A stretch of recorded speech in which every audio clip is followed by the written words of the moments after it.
Good morning, students.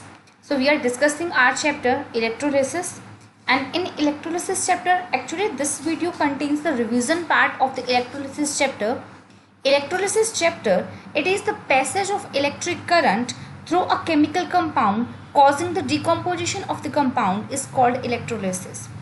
It means simply the definition will say you that with the passage of this electric current, what we are doing, we are decomposing our compound, and that is called the electrolysis. For example, we are passing this electric current through the compound of that is your NaCl. So by the passage of this compound, this electricity through the NaCl, that NaCl will decompose to Na positive and Cl negative material, and that is called that with the help of this electricity, with the help of this electric current, the decomposition of your substance will take place. Right, it simply said that the NaCl will convert into Na positive and Cl negative. It means that during the electrolysis, what are the changes that will occur? The very first thing is positive charged ions move towards the cathode and negative charged ions move towards the anode. Now the question coming in your mind is that what about the cathode and what about the anode here? That we discussed. Just wait for the end of the video. That surely we discussed with this part also, that what is the cations and what are the cathodes and what is the anode here, right? Okay. Now he said that the number of electrons lost at the anode and the equal number of electrons gained by the cathode, that also we discussed. Just wait for a while. Okay. He said that in general, electropositive elements like any metal or any hydrogen free ions, or they move at the cathode, that also we discuss. Okay, we are coming on that part. So firstly we are coming to our first part, that is electrolytes. He said that compounds which undergoes ionization and conduct electricity in their molten as well as dissolved state are called the electrolytes. The substances which can conduct electricity, which can pass on the electricity easily through them, they all are substances are called electrolytes. But the condition is that they are always present in the liquid form. Either it is the molten state of them, or either they are dissolved in any type of solvent. They are called as electrolytes. For example, if we talk about in the acids are H2SO4, HNO3, HCl, they are the electrolytes. In bases, NaOH, KOH, CaOH, right, they are the bases. In salt, it is NaCl, CuSO4, so they are the salts present here. Now moving to this thing, electrolytes are of two types. The first one is the strong electrolyte and the second part is the weak electrolytes. The first thing is the strong electrolytes and second one is the weak electrolytes. So you need to understand the definition with example. The very first thing is that strong electrolytes that are completely ionized whenever present in a solution or in their molten state. For example, if we said that we are taking solid NaCl and we are making its solution in water, we have solid NaCl and just dissolve that solid NaCl in the water molecule, and then this NaCl will completely dissociate into Na positive and Cl negative part. This NaCl completely dissociate into Na positive and Cl negative part. If you see the symbol here, NaCl S is written in the bracket, it simply means that NaCl is present in the solid form, and further that this Na positive AQ is written in the bracket with the Na positive ions, and that means this Na positive ions are present in their aqueous state with the water molecules. So he said that Na, sodium metal converted to Na positive, that chlorine is converted to Cl negative ion. Here please make the correction, here chlorine is coming, here the sodium metal is coming. Okay, now second example, he is talking about the weak electrolytes. He is saying about the weak electrolytes, that what are the weak electrolytes here. Just give me a second, we are coming. That is the weak electrolytes. Weak electrolyte dissociate either partially or in the solution, or produce few ions. As comparison to the strong electrolytes, they are producing very few amount of ions. For example, if we are taking there 100 of molecules of CH3COH ions, it means out of 100 only few parts of molecule of acetic acid is converted into CH3CO negative or H positive ions. It means only few molecules are converted into their concerted ions. So they are called as weak electrolytes, because if there is no presence of ions, it means there is a no flow of electricity, because electricity can flow through only the ions. So this is the weak electrolyte condition. Understand this thing. Now this is clear. Now known electrolytes. A known electrolyte does not dissociate at all in a solution. It is always present in its solid form, or it is always present in their same form. They are not converted into the ions. That does not produce ion. The best thing about that known electrolytes does not produce ion at any all conditions. So known electrolytes are typically polar covalent substances that dissolves in water molecules, as also they can be dissolved in the water molecules, but they cannot be dissociated in the form of ions. One example is a sugar, and its formula is C12H22O11. Its formula is C12H22O11. That's a cane sugar. It is called as cane sugar. Okay, and it is, now if you dissolve that cane sugar in water, that is C12H22O11, there it is a substance that is present in the solid form, and after the dissolution it is present in the aqueous form. As you see, after the product formed, that product is also present in its same compound form, same molecular form. This product is not converted into its ions. So we understand this thing. Known electrolytes means there is no any presence of ions, and there is no conduction of electricity over there. And few more examples are also present of this known electrolytes. One is the distilled water, pure water. Distilled water is the pure water. It is present always in the form of H2O molecules.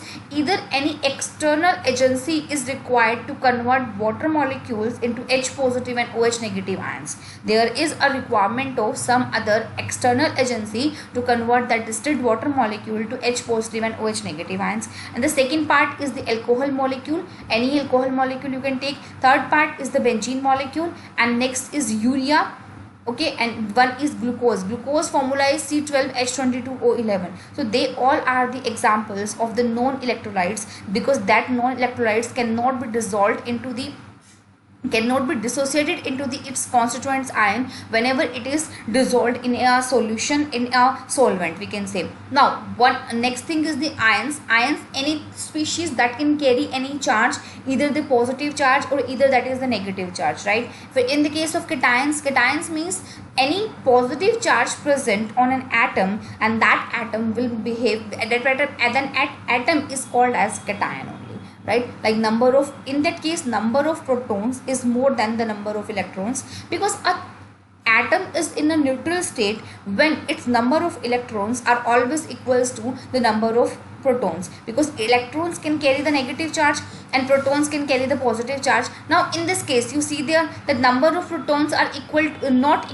equal to the number of electrons. If the number of proton is more, it means the number of positive charge is more. So simply a net positive charge on a cation is very high, and net positive charge is there on the cation. Few examples are Fe2 positive, iron metal, aluminium 3 positive, aluminium ion, calcium 2 positive, calcium ions, and the third one is the sodium positive, that is the sodium ions, right? In the case of an ion, number of electrons is more than the number of protons present. Here the number of electrons are always more. It means if the number of electrons is more, it means there is a negative charge present on the atom, on the molecule. That substance, that molecule, that ion is called as an ion whenever there is a presence of negative charge on the substance, on the atom, right? So for example O2 negative, Cl negative, so they are containing a negative charge, so this is called as an ion. Now moving on to the next part of the syllabus, that is oxidation. We need to perform the oxidation reaction only in the case of loss of electrons, and electrons in the case of electrons only. So an substance is said to be that the process of oxidation is done with that substance when there is a loss of electron, and we can also say when there is an addition of oxygen atom and when there is a removal of hydrogen atom. In this chapter we need only for the loss of electron concept, because that concept we are using in our different type of reactions, different type of electrolytic cells. So please understand this thing.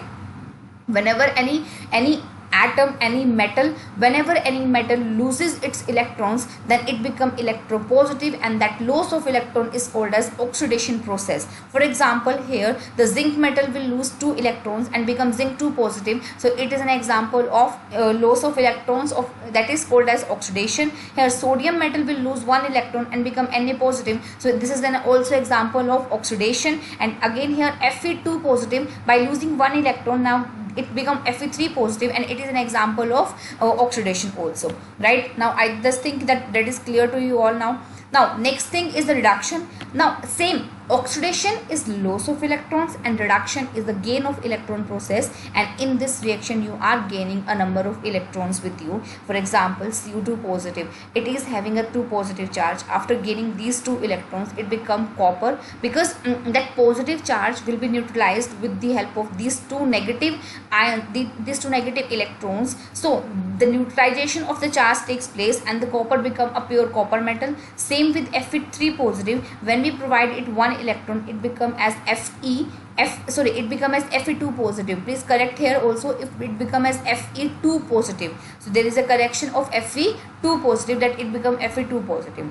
I hope this is clear to you all now about the reduction and about the oxidation. Reduction is gain of electrons and oxidation is the loss of electrons process. Now if we talk about the redox reaction, redox, this redox word is completely made up of 2 words. One is the red and second one is the ox. Red part is coming from the reduction, and ox part is coming from the oxidation. So in the case of redox reactions, reactants undergoes oxidation as well as reactant simultaneously undergoes the reduction part. For example, in the case of ZnO and carbon, look, there is a loss of oxygen atom from the zinc oxide and it becomes the zinc. It means loss of oxygen atom is a reduction, so zinc is reduced and carbon will gain a oxygen atom. It means there is a oxidation takes place of the carbon atom and it becomes as carbon monoxide. So simply reduction of zinc and oxidation of carbon occur, because in the carbon case there is an addition of oxygen atoms are there. Right beta, I hope this is clear now. What is the redox reaction? The reaction in which involvement of reduction and oxidation process occur simultaneously with each other, so that is a reduction process or the redox reaction. Okay, the next example shows that in the case of redox reaction, it is not always there is a requirement of oxygen molecule or the hydrogen molecule. We can simplify with this example also, we can say with this example also. Now moving to the main part of our chapter that is included in our syllabus, that is electrodes. What is a electrode? In the case of electrode, he said 2 metal plates or wires or graphite rods immersed in the electrolyte through which the current enters and leaves the electrolytic cell are called the electrodes. The 2 metal plates, wires, graphite rod immersed in the electrolyte through which the current enters and leaves the electrolytic cell are called the electrodes. It means they are connected with an electricity source, and that electricity source is going inside and outside that are electrode or the electrolytic cell. Understand? And the electrodes are of 2 types. One is the cathode and second one is the anode. In the case of anode, it is connected to the positive terminal of the battery. That anode part must be connected to the positive terminal of the battery, and the cathode part will be connected to the negative terminal of the battery. Anions moves towards the anode always, and cations moves towards the cathode. Anions, the species which carry the negative charge, and cations, that species which carry the positive charge. Oxidation process occurs at the anode and reduction process will occur at the cathode part. Always the oxidation process will occur at the anode part and reduction process will occur at the cathode part. Now, by doing these things, these are few simple things that are included in your syllabus, and you need to have a understanding of all the concepts to perform or to go on the further chapter of this electrolysis part.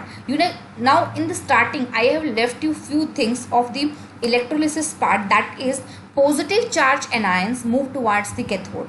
In the last section, we have already studied this thing, that cathode is a species that is connected to the positive terminal of the battery, and anode is a something electrode that is connected to the negative terminal of the battery, right? And we know this thing, oxidation process will occur at anode and positive reduction process will occurs at the cathode. So it says that the number of electrons lost at the anode are equal to the number of electrons gained by the cathode.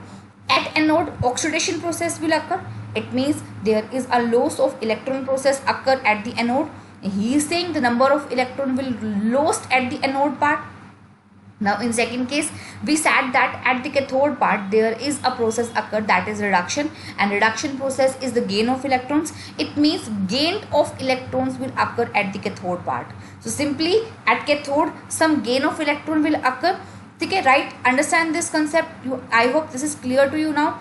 So one electropositive element, for example any of the metal who can gain a electropositive charge after losing its electron and hydrogens, okay, right? And that electropositive charge is occurred at the cathode. Cathode pe, at the cathode they will lose their electrons, and cathode, at the cathode what will happen? Cathode electrode will gain their electrons. Okay, that metal or any positive charge species will lose its electrons at the cathode, and cathode electrode will gain these electrons. Okay, and the electronegative atom, that is are non-metals. These non-metals are moving towards the anode, because at anodes they are losing their electrons. So they are losing their electrons, and anode part will gain the electrons. Clear? I hope this concept is clear to you all now, that what will happen at the cathode and what will happen at the anode. Let's do this thing again. Please do not get confused in this part of cathode and anode, because this is the main part of this chapter. After this it become very easy to do all the things now. Okay, listen, we are doing this part again of anode and cathode part. Okay, listen to me. Anode and cathode, two electrodes are present. One is anode and second one is the cathode. At the anode, it is connected to the positive terminal of the battery, and it itself have a negative charge. Anode itself have negative charge and connected to the positive terminal of the battery. And if I talk about cathode, it itself have negative charge and connected to the positive terminal. It itself have positive charge and connected to the negative terminal of the battery. Battery have terminals, one is the positive part and second one is the negative part. And if we talk about anodes, it itself have negative charge. So it simply means that it itself, if we have negative charge, so उसके पास में क्या होगा बच्चों? Anions moves to the anode. अगर उसके पास में नेगेटिव चार्ज कैसे गेन होगा? That negative charge will come after moving the anions towards the anode, and here on this the positive charge will go after moving the positive cations towards the cathode. Oxidation process occur होगा at the anode, because oxidation is the removal of electrons and reduction is the gain of electron. जब यहाँ पर बच्चों, I just saying this thing, जब यहाँ पे oxidation का process हुआ, इट मीन्स आपने लॉस ऑफ इलेक्ट्रॉन्स को किया. तो लॉस ऑफ इलेक्ट्रॉन्स को करने के बाद में आपका जो एनोड है वो नेगेटिव चार्ज को गेन करेगा, और यहाँ पे क्या हुआ? रिडक्शन हुआ ना. It means the gain of electron will occur. Gain of electrons को करने के बाद में ये जो कैथोड टर्मिनल है वो कैरी करेगा पॉजिटिव चार्ज को.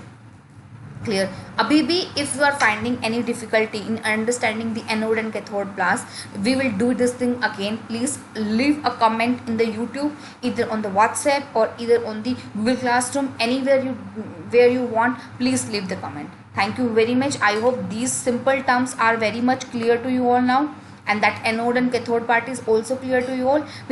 Anode is a species which is carrying connected to the terminal of the battery, and they are this. Okay, please do them.